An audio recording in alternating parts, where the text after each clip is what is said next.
Hello students, welcome है फिर से आपका जीपीडब्ल्यू में।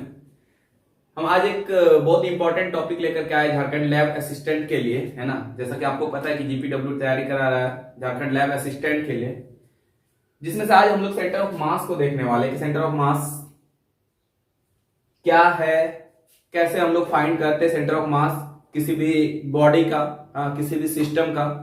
तो पहले हम लोग यहाँ पे डिस्क्रीट मासेस के बारे में पढ़ने वाले हैं, फिर कंटिन्यूअस मासेस के बारे में पढ़ेंगे, है ना। यहाँ पे काफी इंपॉर्टेंट टॉपिक है लैब असिस्टेंट के बारे में। जैसा कि पिछले बार भी कुछ क्वेश्चंस आए थे इसमें सेंटर ऑफ मास से रिलेटेड, जो कि काफी इंपॉर्टेंट था। कुछ न्यूमेरिकल्स पूछा गया था सेंटर ऑफ मास पे बेस्ड, है ना। तो वो काफी इंपॉर्टेंट न्यूमेरिकल्स था। उसके अकॉर्डिंग अगर यहां से देखा जाए तो centre of mass, rotational mechanics अगर मिला दिया है सेंटर ऑफ मास और मोमेंट ऑफ इनर्शिया को, तो यहां से 4 से 5 सवाल बनते हैं और काफी अच्छे सवाल बनते हैं, है ना। और 4 से 5 में से कुछ क्वेश्चंस डायरेक्ट रहते हैं और कुछ क्वेश्चंस न्यूमेरिकल्स बेस्ड रहते हैं। वहां पे मल्टीपल कॉन्सेप्ट पे रहते हैं, टॉर्क से रिलेटेड रहते हैं। वहां पे टॉर्क का कॉन्सेप्ट यूज करके, मोमेंट ऑफ इनर्शिया को यूज करके, सेंटर ऑफ मास का कॉन्सेप्ट यूज करके सवाल दिया जाता है वहां पे, है ना। तो काफी इंपॉर्टेंट टॉपिक है सेंटर ऑफ मास। जैसा कि आपको पता है कि झारखंड लैब असिस्टेंट का एग्जाम जुलाई के लास्ट में, है ना, जुलाई के लास्ट वीक में होने वाला है। नोटिफिकेशन जैसा कि आ चुका है ना। तो आप लोग अगर अभी तक प्रिपरेशन नहीं कर रहे हैं, अगर स्टार्ट नहीं किए तो प्रिपरेशन करना स्टार्ट कर दें, है ना, ताकि आप एग्जाम में कुछ बेहतर कर पाए, हाँ, अच्छा स्कोर कर पाए। और जीपीडब्ल्यू आपको तैयारी कराएगा। जहां तक जो भी अभी समय बचा हुआ है, हाँ, इस समय का, है ना, उपयोग अच्छे से करना है, यूज अच्छे से करना है। इसमें से शॉर्ट नोट्स अच्छे से बनाने हैं, शॉर्ट नोट्स का प्लानिंग कैसे, उसको रिवाइज कैसे करना है कम टाइम में, इन सारी चीजों का ट्रिक यहाँ पे बताएंगे, है ना, आपको तैयारी कैसे करना है। चलते हैं यहाँ पे। आज काफी इंपॉर्टेंट टॉपिक है सेंटर ऑफ मास। तो सेंटर ऑफ मास है क्या? फॉर एग्जांपल यहाँ पे हम डिस्क्रीट मास का एग्जांपल लेते हैं। मेरे पास 2 मास है। क्या है मेरे पास? 2 मास है, m और m, दोनों इक्वल मासेस है। और दोनों फॉर एग्जांपल दोनों एक दूसरे से 10 सेंटीमीटर से सेपरेटेड है। कितना दूर? 10 सेंटीमीटर। अब यहां पे बोले कि इस सिस्टम का सेंटर ऑफ मास क्या होगा। ये तो काफी बच्चा वाला चीज हो जाता है कि 2 मास है, दोनों इक्वल मास है, दोनों एक दूसरे से 10 सेंटीमीटर पे सेपरेटेड है, इसका सेंटर ऑफ मास क्या होगा? तो सेंटर ऑफ मास ऑब्वियस सा बात है, यहां से 5 सेंटीमीटर दूर, यहां से 5 सेंटीमीटर, मतलब इट मींस इसके सेंटर पे सेंटर मास होगा। इट मींस इस मास से कितना? 5 सेंटीमीटर, और इस मास से कितना? 5 सेंटीमीटर डिस्टेंस पे सेंटर ऑफ मास होगा। ये क्लियर है ना? कितना दूर होगा? ये 5 सेंटीमीटर। अब जब ऐसे केसेस में हम लोग यहाँ पे सेंटर ऑफ मास को कैसे फाइंड आउट करें? अगर यहाँ पे हम फाइंड आउट करने, ये एक सिंपल सा है कि 10 सेंटीमीटर था, 2 मास था। अगर मास डिफरेंट रहे, है ना, क्या बात किया मैंने? अगर मास डिफरेंट रहे तो ऑब्वियस बात, यहाँ पे अगर देख लेते हैं एक और एग्जांपल। यहाँ पे फॉर एग्जांपल मेरा m1 है एक मास और एक m2 है ना। और m1 for example greater than m2 है। m1 क्या है? ग्रेटर देन m2 है, मतलब m1 जो है m2 से बड़ा है। तो ऐसे अगर सीखना चाहे यहाँ पे ऐसे समझ सकते, फॉर एग्जांपल यहाँ पे मेरा मास ज्यादा, इधर कम है, तो सेंटर ऑफ मास ऑब्वियस सा बात है जिधर ज्यादा मास होगा उधर शिफ्ट करेगा, है ना। सेंटर ऑफ मास क्या होगा? जिधर ज्यादा मास होगा उधर शिफ्ट करेगा। तो ऑब्वियस अगर यहाँ पे m1 अगर ग्रेटर देन m2 है, मतलब m1 क्या है? m2 से बड़ा है। और डिस्टेंस यहाँ पे 10 सेंटीमीटर ही रहने देते हैं। यहाँ पे डिस्टेंस कितना रहने देते हैं? 10 सेंटीमीटर।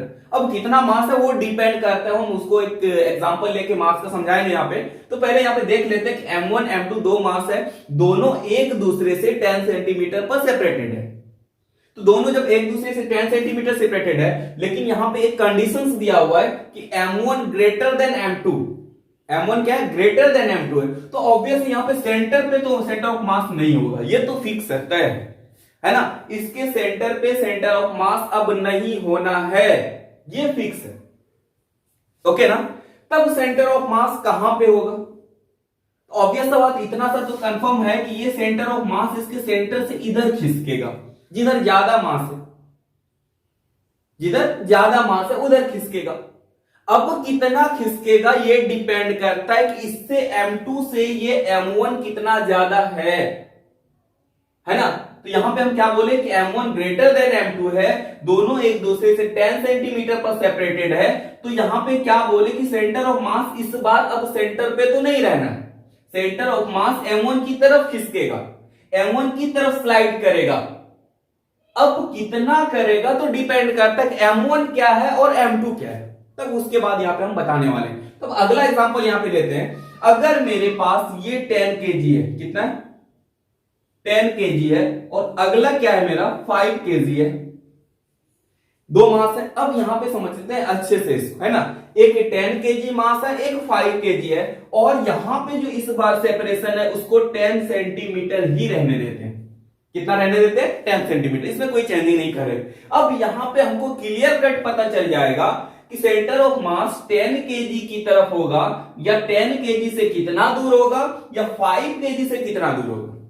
लेकिन इतना तो तय है यहां पे, इतना तो फिक्स है कि सेंटर ऑफ मास यहां पे सेंटर पे नहीं होगा, यहां पे सेंटर पे सेंटर ऑफ मास नहीं होना है, ये सेंटर से 10 kg की तरफ होगा। ओके ना, तो यहां पे समझ में आ रहा होगा कि सेंटर ऑफ मास जो है इस बार शिफ्ट करेगा, शिफ्ट करके किधर आएगा 10 kg की तरफ आएगा। तो 10 kg की तरफ आएगा तो कितना होगा, इट मींस 10 kg से कितना दूर होगा, या 5 kg से कितना दूर होगा। इस चीज को यहाँ पे अच्छे से समझते हैं यहाँ पे। ओके, तो चलते हैं आप इस वीडियो में बने रहे ना। अगर सेंटर ऑफ मास का कॉन्सेप्ट चाहिए, सेंटर ऑफ मास कैसे फाइंड आउट करते हैं, अभी हम लोग यहाँ पे देख रहे हैं डिस्क्रीट सिस्टम, है ना, डिस्क्रीट मासेस, अलग अलग मासेस है। जब हम लोग पढ़ेंगे कंटिन्यूअस मासेस तो वहां पे भी फिर हम लोग वहां पे इंटीग्रेशन का हेल्प करके वहां पे सेंटर ऑफ मास का कॉन्सेप्ट को सीखेंगे। तो यहां पे मेरा अलग अलग मास है। इस केसेस में हम लोग सेंटर ऑफ मास कैसे फाइंड आउट करते हैं, कैसे कैलकुलेट करते हैं, कैसे बताते हैं, इसको यहाँ पे हम कॉन्सेप्ट में सिखाने वाले हैं, है ना।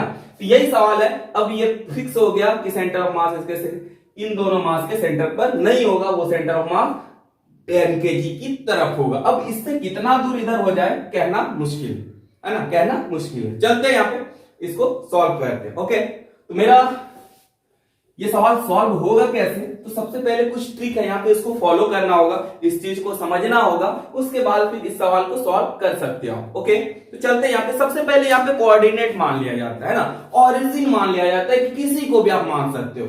आप सेंटर पे भी ऑरिजिन मान सकते हो, आप इस मास को भी ऑरिजिन मान सकते हो, आप इस मास को भी ऑरिजिन मान सकते हो। ये आपके हाथ की चीज है, आपको जिधर मर्जी करे आप उस चीज को, उस पॉइंट को ऑरिजिन मान सकते हो, इसमें कोई डाउट नहीं, है ना, इसमें कोई डाउट नहीं होना चाहिए। हम 10 kg को ऑरिजिन मान सकते हैं, इसके सेंटर पे ऑरिजिन मान सकते हैं, इस 5 kg को हम ऑरिजिन मान सकते हैं। ओके ना, ये समझ में आ गया होगा कि हमको पहले ऑरिजिन मानना है। तो हम लोगों ने क्या किया, यहाँ पे 10 kg को ऑरिजिन मान लिया। क्या किया हम लोगों ने, इसको 10 kg को ऑरिजिन मान लिया। मतलब ऑरिजिन का कहने का मतलब है इसका कोऑर्डिनेट जो होगा, इसका कोऑर्डिनेट जो होगा वो 0 0 होगा। ये चीज पता होना चाहिए, है ना, इसका कोऑर्डिनेट जो होगा वो क्या होगा 0 0। और एक छोटा सा यहाँ पे सेंटर ऑफ मास का एक फॉर्मूला है, हम यहाँ पे बता देते हैं, XCOM, है ना, एक्स एक्सिस का सेंटर ऑफ मास, तो YCOM वाई एक्सिस का centre of mass, ZCOM Z axis में सेंटर ऑफ मास, है ना। ऐसा ये किसी भी एक्सिस में हो सकता है, लेकिन ये दोनों मासेस जो है मेरा एक्स एक्सिस में रखा हुआ है, तो हम एक्स की ओर देखेंगे। अगर ये ऐसा कुछ रखा रहता तो वाई एक्सिस में कहीं ना कहीं सेंटर ऑफ मास होता, और कहीं जेड एक्सिस में रखा रहता, जैसा कि आपको पता है यहाँ पे हम लोग कैसे ड्रॉ करते हैं, ये एक्स एक्सिस, ये वाई एक्सिस, और ये मेरा जेड एक्सिस, है ना। ये एक्स एक्सिस होता है मेरा, ये वाई एक्सिस होता है मेरा, ये क्या होता है जेड एक्सिस होता है। ओके ना, तो यहाँ पे ये एक्स एक्सिस है, मास ऐसा कुछ रखा हुआ, इट मींस एक्स एक्सिस में। तो तीनों के लिए यहाँ पे जल्दी से हम बता देते हैं कि लिखते कैसे हैं। अगर एक्स एक्सिस के लिए हम लोग बात कर रहे तो m1 x1 plus m2 x2 upon m1 plus m2, ये एक्स एक्सिस के लिए हो गया। अगर आप वाई एक्सिस में ढूंढ रहे हैं सेंटर ऑफ मास, अगर वाई एक्सिस में सेंटर ऑफ मास लाई करेगा तो ऐसे केसेस में आपको क्या लिखना है, m1 y1 m2 y2 upon m1 plus m2। अगर आप जेड एक्सिस में सेंटर ऑफ मास को ढूंढ रहे हैं तो क्या होगा, m1 z1 m2 z2 upon m1 plus m2। ये चीज आना चाहिए, है ना। आप सेंटर ऑफ मास किधर लाई कर रहे हैं, एक्स एक्सिस में, वाई एक्सिस में, जेड एक्सिस में। अगर ये आपको पता है तो फिर इजी वे में यहाँ से उसी फॉर्मूला को यूज करके अप्लाई करके आप सेंटर ऑफ मास को लिख सकते हो। ओके ना, तो ये तीन चीज है ना। हमको यहाँ पे जरूरत पड़ने वाला एक्स एक्सिस वाला, किसका जरूरत पड़ेगा, एक्स एक्सिस का, मतलब इसका यहाँ पे हम लोग देखने वाले। अब यहाँ पे देखते हैं कि किसी को m1 मान लो, ये m1 हो गया और ये मेरा m2 हो गया, सपोज कर लेते हैं यहाँ पे। ओके ना, ये m1 हो गया, ये m2 हो गया। इन दोनों के बीच का सेपरेशन, अगर इसका कोऑर्डिनेट लिखना चाहे तो इसको तो हम लोगों ने ऑरिजिन मान चुका है ना। इसमें तो कोई प्रॉब्लम, इसका तो 0 0 कोऑर्डिनेट होगा। अब इसका ओरिजिन क्या होगा, अब देखते हैं। यहाँ पे इस लाइन पे हम चल रहे हैं, कितना चले 10 सेंटीमीटर। वाई में तो नहीं चला है ना, एक्स में चला है, तो एक्स में कितना चला 10, और वाई में क्या चला, वाई में तो कुछ भी नहीं चला, वाई में तो 0 चला है ना, तो वाई वाला पार्ट क्या हो जाएगा 0 हो जाएगा। यहाँ पे एक्स भी 0 था, वाई भी 0 था, और इसी में हम लोगों ने चला इस एक्सिस में, इट मींस एक्स एक्सिस में चला, तो वाई में तो कुछ नहीं चला, मतलब इसका जो कोऑर्डिनेट हो जाएगा 5 kg का, वो क्या हो जाएगा 10 और 0 हो जाएगा। ओके ना, तो 5 kg का जो कोऑर्डिनेट हो जाएगा, तो पहले कोऑर्डिनेट को लिख लेना। यहाँ पे x और ये x1 x2 क्या है, कोऑर्डिनेट को बता रहा है x एक्सिस में, है ना।